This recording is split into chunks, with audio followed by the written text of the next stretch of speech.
ಎತ್ತ ಸಾಗುತ್ತಿದೆ ವೀರಶೈವ ಲಿಂಗಾಯತ ಸಮುದಾಯ. ವೀರಶೈವ ಮಹಾಸಭೆಯದು ಒಂದು ನಡೆಯಾದರೆ ಪಂಚಪೀಠದವರ ನಡೆ ಮತ್ತೊಂದು ಕಡೆ. ಎತ್ತು ಏರಿಗಿಳಿದರೆ ಕೋಣ ನೀರಿಗಿಳಿದಂತೆ ಎಂಬ ಗಾದೆಯಂತಾಗಿದೆ. ಜಾತಿ ಗಣತಿಯಂತಹ ಬಹುಮುಖ್ಯ ವಿಷಯದಲ್ಲಿಯೂ ಸಹ ಒಮ್ಮತ ಮೂಡದಿರುವುದು ನೋವಿನ ಸಂಗತಿ.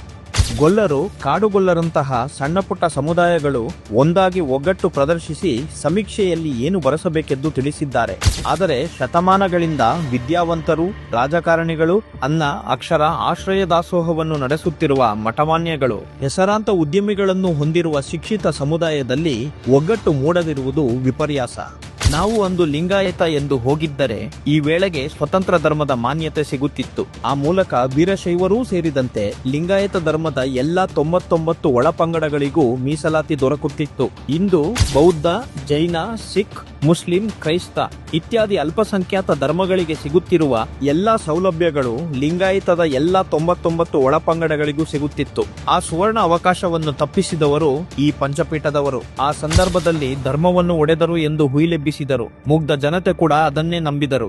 ಇದೀಗ ಅದನ್ನು ತಪ್ಪಿಸಿದ್ದು ನಾವೇ ಎಂದು ಘಂಟಾಘೋಷವಾಗಿ ಹೇಳುತ್ತಿದ್ದಾರೆ. ತಾವೇ ಶ್ರೇಷ್ಠರು, ಉಳಿದವರು ಕನಿಷ್ಠರು ಎಂದು ಭಾವಿಸುವ ಪಂಚಪೀಠದವರು ಜಾತಿ ಮಠಗಳಿಂದ ಸಮಾಜಕ್ಕೆ ಹಿನ್ನಡೆ ಎಂದು ಹೇಳಿ ಉಳಿದ ಸಮುದಾಯದ ಪೀಠಗಳಿಗೆ ಅವಮಾನಿಸಿದ್ದರು. ಜಾತಿಗೆ ಒಂದೊಂದು ಮಠಗಳು ಕೂಡ ಅಲ್ಲಲ್ಲಿ ನಿರ್ಮಾಣಗೊಂಡು ಎಲ್ಲ ರಂಗಗಳು ಕಲುಷಿತಗೊಂಡಿರುವಂಥದ್ದು ಸತ್ಯವಾದಂತಹ ವಿಚಾರ. ಅದಕ್ಕೆ ಇಡೀ ನಾಡಿನಾದ್ಯಂತ ವಿರೋಧ ವ್ಯಕ್ತವಾಗಿ ಅನೇಕ ಸ್ವಾಮೀಜಿಗಳು ಆಕ್ಷೇಪಿಸಿದ್ದರು.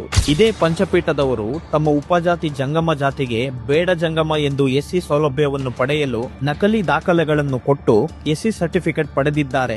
ಅಷ್ಟೇ ಅಲ್ಲದೆ ನೆರೆಯ ಮಹಾರಾಷ್ಟ್ರದ ಸೊಲ್ಲಾಪುರ ಲೋಕಸಭಾ ಕ್ಷೇತ್ರದಲ್ಲಿ ಇದೇ ಎಸ್ಸಿ ಸರ್ಟಿಫಿಕೇಟ್ ಮೇಲೆ ಗೆದ್ದಿದ್ದಾರೆ. ಇವತ್ತು ನಮ್ಮ ಪಂಚಮಸಾಲಿ ಪೀಠ ಆಗ್ಲಿಕ್ಕೆ ಕಾರಣ ಏನು? ಅವರು 2003ನೇ ಇಸ್ವಿಯಲ್ಲಿ ಬೇಡ ಜಂಗಮ ನಮ್ಮ ದಲಿತರು, ನಾವು ಎಸ್ಸಿಗಳು ಅಂತ ಹೇಳಿ ವಾಜಪೇಯಿ ಅವರ ಹತ್ತಿರ, ಅಡ್ವಾಣಿ ಅವರ ಹತ್ತಿರ ಹೋಗಿ ಪತ್ರವನ್ನು ಕೊಟ್ಟು ನಾವು ಲಿಂಗಾಯತರಲ್ಲ, ನಾವು ದಲಿತರು, ನಾವು ಬೇಡ ಜಂಗಮರು ಅಂತ ಪ್ರಮಾಣ ಪತ್ರ ಕೇಳಿದ್ದು ಪಂಚಪೀಠದವರು. ಅವರು ಇಡೀ ವೀರಶೈವ ಲಿಂಗಾಯತರಿಗೆ ಮೀಸಲಾತಿ ಕೇಳಿಲ್ಲ. ಅವರು ಕೇಳಿದ್ದು ನಮ್ಮ ಜನಾಂಗಕ್ಕೆ. ಬೇಡ ಜಂಗಮರು ಎಂದರೆ ಆಂಧ್ರದ ಗಡಿ ಭಾಗದ ಒಂದು ಜನಾಂಗ. ಬೆಕ್ಕು ಹಂದಿ ತಿನ್ನುವವರು. ಮೀಸಲಾತಿ ಆಸೆಗೋಸ್ಕರ ಬಸವ ಅನುಯಾಯಿಗಳನ್ನು ಬೆಕ್ಕು ಹಂದಿ ತಿನ್ನುವ ಜನರೊಂದಿಗೆ ಸೇರಿಸುವ ಇವರು ಇನ್ನೊಂದೆಡೆ ಲಿಂಗಾಯತರಿಗೆ ಮೀಸಲಾತಿ ತಪ್ಪಿಸಲು ಮೋದಿಯವರಿಗೆ ಫೋನ್ ಮಾಡಿ ರಿಜೆಕ್ಟ್ ಮಾಡಿಸುತ್ತಾರೆ. ಕಿವಿ ಹಿಡಿದು ಅವ್ರ ಕಿವಿಯಲ್ಲಿ ಹೇಳಿದೆವು ಪ್ರಧಾನಮಂತ್ರಿಗಳಿಗೆ, ಇದು ನಾವು ವಿಷಯ ಕೊಟ್ಟಿದ್ದೇವೆ, ನಿಮ್ಮ PA ಕೈಯಾಗದ ಪತ್ರ, ಇದು ನಾ ಸೀರಿಯಸ್ಲಿ ತೋತೀನಿ ಅಂತ ಹೇಳಿ ಅದಕ್ಕೆ ನಾವು ಮತ್ತೆ ಫೋನ್ ಹಚ್ಚಿ ಸಂಪರ್ಕ ಮಾಡಿದಾಗ ಅದು ರಿಜೆಕ್ಟ್ ಮಾಡಿದ್ರು.